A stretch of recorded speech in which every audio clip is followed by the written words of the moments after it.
The controversy surrounding former Senate President Jason Ellsworth has been an undercurrent all through this year's legislative session.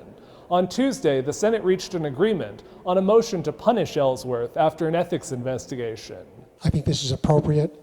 These incidents were very, very serious, and the Senate needs to respond accordingly. It takes a 2/3 majority for the Senate to punish one of its members. 44 out of 50 senators backed a motion that bans Ellsworth from the Senate floor for life, removes him from all legislative committees, and limits his access to legislative staff and agency directors. Ellsworth, a Republican from Hamilton, was investigated by the Senate Ethics Committee over his approval of a contract with a longtime business associate and whether he had properly disclosed his ties with the contractor. Ellsworth denied any wrongdoing.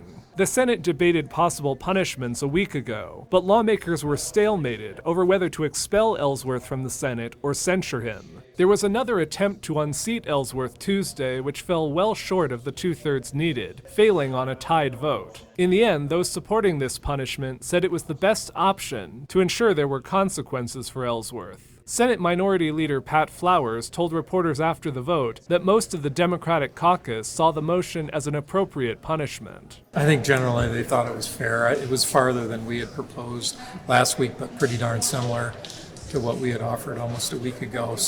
But Senate President Matt Regier said Republican leaders remained disappointed they couldn't get 2/3 support to expel Ellsworth. This is everything that the public of Montana does not like about politicians. And we didn't expel that from the system. Ellsworth was on the Senate floor for last week's votes, where he said he regretted any appearance of impropriety and that he would accept whatever discipline the Senate decided on. He was not present on the Senate floor on Tuesday. In Helena, Jonathan Amberian, MTN News.